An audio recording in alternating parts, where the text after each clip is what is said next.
So Dillian Whyte has responded to Tyson Fury calling him out. He said here, "Let's do it then, at the Gypsy King at WBC. I'd fight you anytime, anywhere, 7 days a week and 5 times on a Sunday.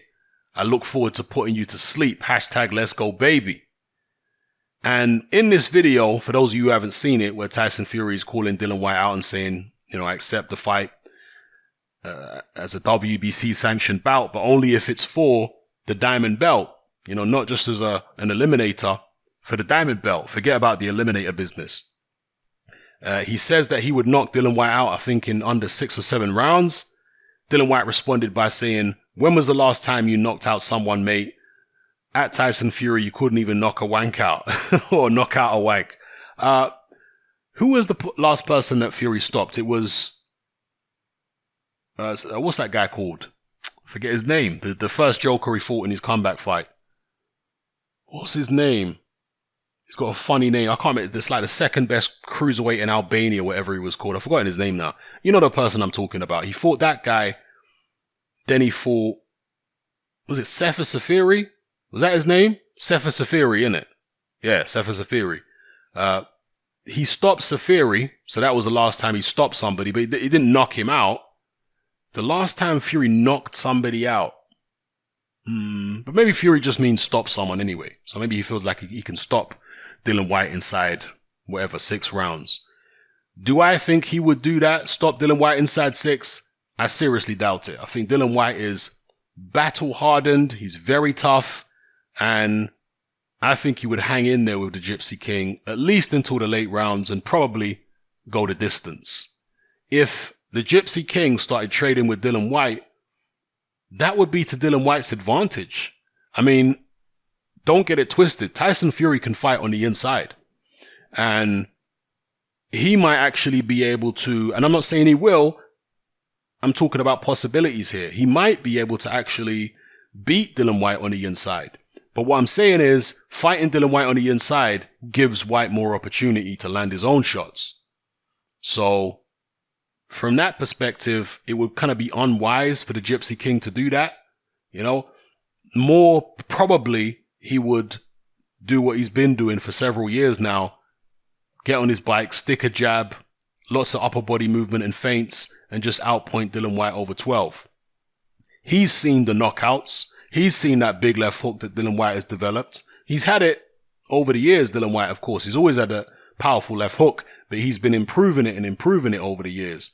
So Tyson Fury, being a shrewd guy, I'm sure he wouldn't take any unnecessary risks and he'd stay away from that big left hand and just outbox Dillian Whyte. And that's what I see happening. I think Dillian Whyte at 245, 250 pounds, and he's only about, 6'3"? He's just too heavy at that weight.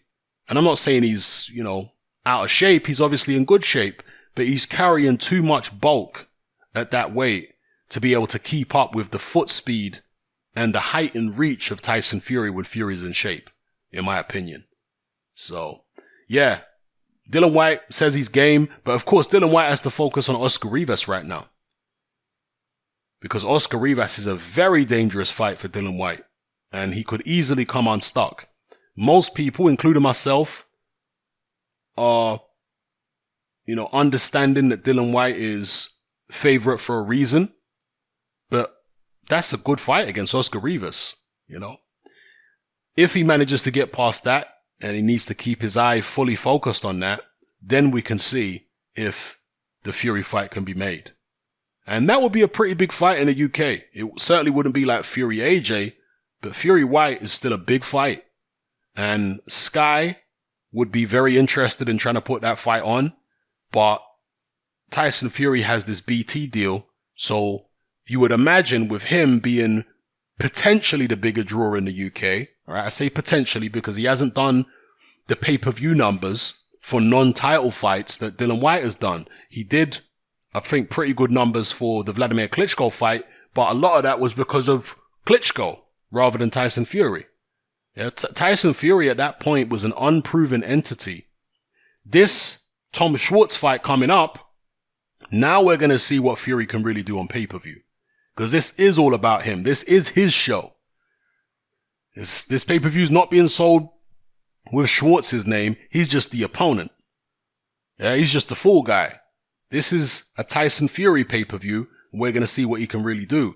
I suspect that if Tyson Fury was on Sky and he was fighting decent level opposition, I think he'd be doing better pay-per-view numbers than Dillian Whyte. I could be wrong, but that's my suspicion.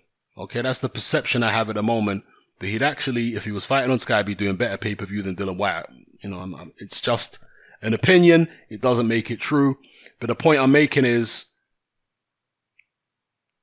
I think that in this equation, Tyson Fury and Dillian Whyte, Fury has a bit more power in the situation, you know? And because I think he has a bit more power, I think that will make it far more likely that Fury Whyte would happen on BT rather than Sky. Even though Sky's got more power as a network in boxing than BT at this moment, I'm not talking about money, I'm talking about power at this moment, because they've got multiple pay-per-view fighters who have been, you know, who've got a proven track record of doing loads of pay-per-view buys. But I think that Tyson Fury has got a bit more power in this situation, and therefore it'll probably be on BT. But we'll see anyway. It's all speculation at this point. We have to see how the situation unfolds and how the cards may fall. Let me know what you guys think in the comment section below. And before I go, this is an interesting banner that Dillian Whyte has got here. On his Twitter page, Don Charles getting his jaw broken by David Haye left. Why has he got this up there? Has he still got beef with Don Charles?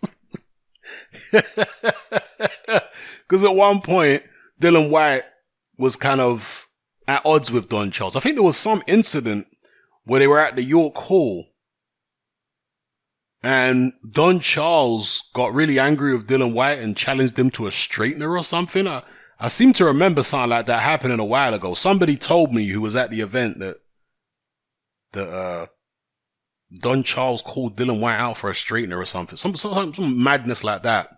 So maybe there's still tension between them, or maybe it's just Dillian Whyte with his mischievous sense of humor putting this banner up. Anyway, let me know what you guys think in the comment section below.